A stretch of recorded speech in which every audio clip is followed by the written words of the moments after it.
Hello everyone, I am your English mentor और आज मैं लेकर आई हूँ आपके लिए एक बहुत interesting poetry the a flock of clocks. तो यहाँ पर हम बहुत सारी अच्छी बातें पढ़ेंगे क्लॉक्स के बारे में। क्लॉक आप समझते हैं क्या होती है? एक watch.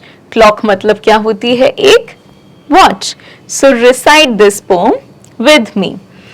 Tick tock says the small clock. एक छोटी सी वॉच क्या करती है? एक छोटी सी क्लॉक क्या करती है? It does tick tock. So ding dong says the big clock. So ding dong says the big clock. So हमारे पास दो क्लॉक्स होती हैं, small clock and big clock. The small clock does tick tock and the big clock does ding dong. So cuckoo says little birdie in the cuckoo clock.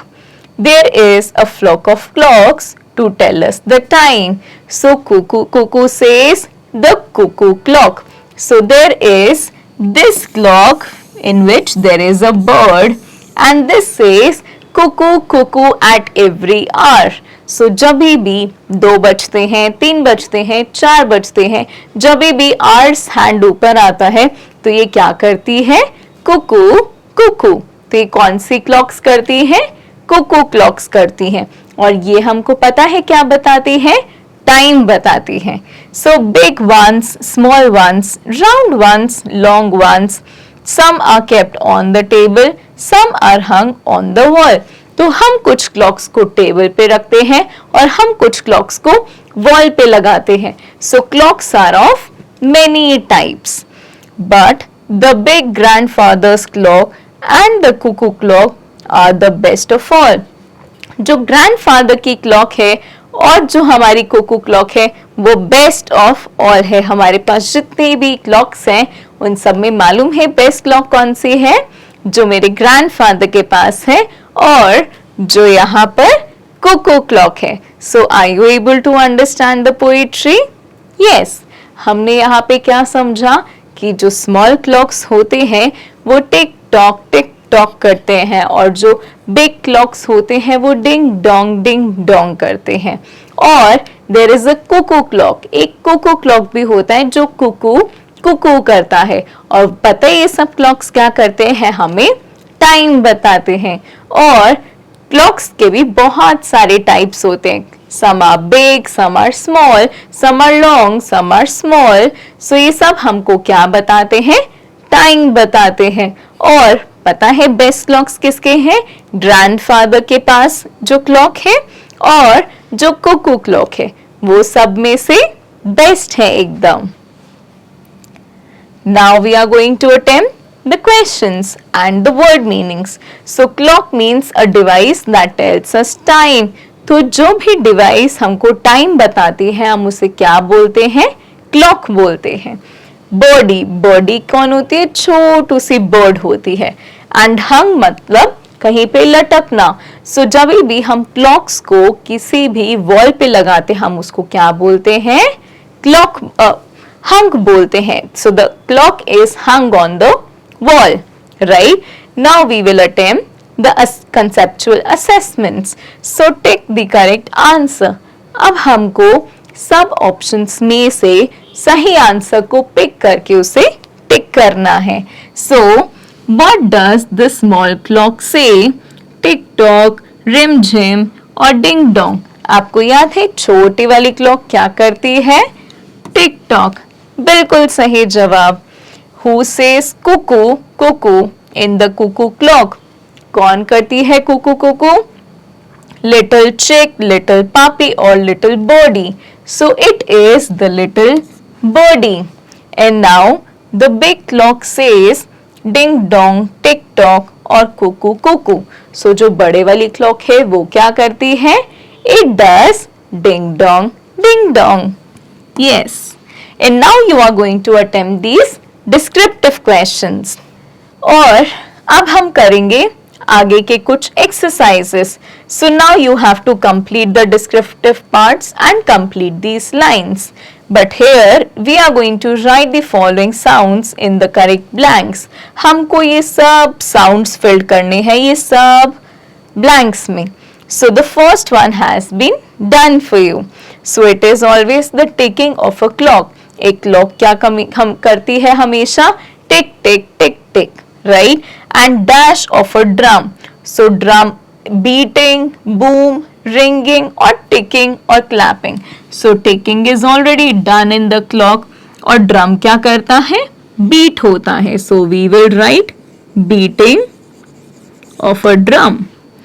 Dash of hands. Beating is done. Clapping is done. So we always clapping of hands. We always clap our hands. And then it is dash of a gun. It is boom of a gun. And lastly we have dash of a bell. We have ringing of a bell. तो हमें यहाँ पे क्या समझ में आ रहा है कि ये सब क्या है? साउंड वर्ड्स हैं, जहां पर बीटिंग, क्लैपिंग, बूम और रिंगिंग ये सब क्या है? साउंड वर्ड्स हैं जिनको हम सुन सकते हैं. तो क्या आप ये मेरे साथ याद रखेंगे? Yes. Now we have to tell the time of these watches and I know you will be able to attempt it in your book. Now we have to do some grammar questions. So choose the correct WH word to begin the sentences. अब हमको choose करना है correct WH word जिससे हम ये सब sentences को start कर सकते हैं. So when do you get up in the morning. So when और वेयर में सही ऑप्शन क्या है? व्हेन. हम कब उठते हैं इसकी इंग्लिश क्या होती है?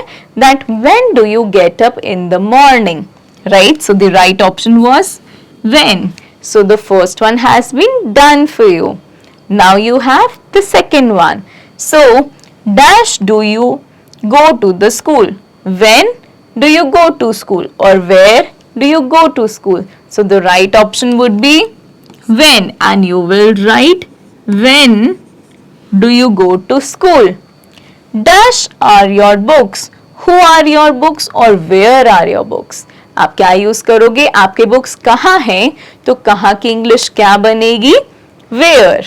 So we are going to say where are your books. Dash is standing there. What is standing there or who is standing there? हम क्या यूज करेंगे यहाँ पर? We will use who is standing there. वहां पर कौन खड़ा है? Who खड़ा है. So we are going to say who for वहां. Who is मतलब कौन. So dash are those girls doing. तो वो लड़कियां क्या कर रही हैं? Which are those girls doing? No. So what are those girls doing? वो लड़कियां क्या कर रही हैं? So इसमें सही ऑप्शन हो गया हमारा what.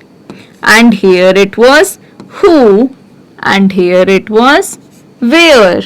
And in the last one, dash are you late. तो यहाँ पर आप पूछोगे what are you late. क्या ये सही होगा? नहीं. तो सही ऑप्शन क्या होगा हमारा? why.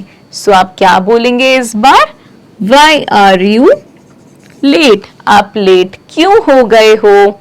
ठीक है. सो हमने यहाँ पर 5 ब्लैंक सॉल्व करे जिसमें when do you go to school, आप स्कूल कब जाते हैं? वेयर आर योर बुक्स, आपके बुक्स कहाँ पर हैं? हु इज स्टैंडिंग देयर, वहां पे कौन खड़ा है? What are those girls doing, वो लड़कियां क्या कर रही हैं? And why are you late, आप लेट क्यों हो? आपको इन सब क्वेश्चंस का आंसर हमने किया है. So now you have to do one more exercise. Put the words in the right order to make correct sentences. Start your sequence with WH words. Also put a question mark at the end of each sentence. तो अब हमें कुछ sentences मिले हैं जो अपने आप में jumbled हैं, जो आगे पीछे हुए हैं और अब हमें उन्हें untangle करना है, हमें उनको सही से arrange करना है. और इस arrangement में क्या आपको पता है कि हमें इस सेंटेंस को शुरू कैसे करना है? WH फैमिली से। और WH फैमिली पता है कब यूज होती है? जब हम कोई भी क्वेश्चन पूछते हैं। और जब हम क्वेश्चन पूछते हैं हमें एंड में क्या यूज करना होता है? एक question mark. So now you are able to understand everything. So first one has been done for you. So this is what? तो ये क्या है? Jumbled है। अब हम इसे क्या करेंगे? अरेंज करेंगे। तो इसका आंसर क्या होगा? What is this? What is this में क्या हुआ? हमने WH से इसे स्टार्ट भी करा है और बाद में क्वेश्चन मार्क भी लगाया है। So bicycle is this? Whose?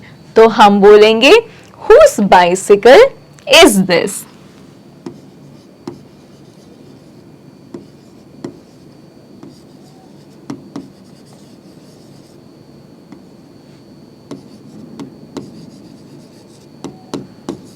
Question mark. This is how we are going to write. Whose bicycle is this? ये bicycle किसकी है? Now we have some more. You, where, going, are. So इसमें हमें क्या करना है? Where are you going? So the right answer would be where are you going? And then we will put a question mark. So the bus is when coming. When is the bus coming? So we will write when is the bus coming. Next up we have you, why, laughing, are. तो इसे हम क्या करेंगे? Why are you laughing? आप क्यों हंस रहे हो?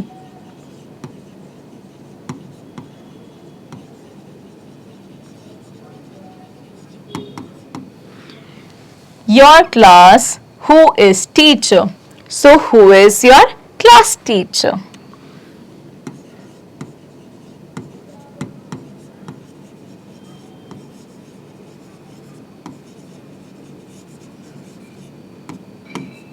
Right? So we have attempted all the parts. Now did you understand that हमने हर एक पार्ट को W फैमिली से स्टार्ट करा है, चाहे वो where हो, when हो, why हो या who हो, हमने सबको W फैमिली से स्टार्ट करा है और हमने हमेशा क्या पूछा है? एक क्वेश्चन। और जब भी हम कोई क्वेश्चन पूछते हैं हम एंड में क्या लगाते हैं? एक question mark. And now we will attempt the competency based assessments. यहाँ पर आपको राइटिंग स्किल्स अटेम्प्ट करने हैं and then you have to show your time table. After that you have to match the rhymes and use the word pair. And towards the end you have speaking skills, जहाँ पर आपको pairs में इन examples को use करना है और आपको ये पोएम भी रिसाइट करनी है. So will you do all these things for me? Yes. और ये सब करने के बाद हमें कौन सी पोइट्री याद आएगी? A flock of clocks. So I hope आपको ये सेशन बहुत अच्छा लगा होगा और आप मुझसे फिर से बहुत जल्दी मिलेंगे. Thank you so much and have a great day ahead. Bye bye.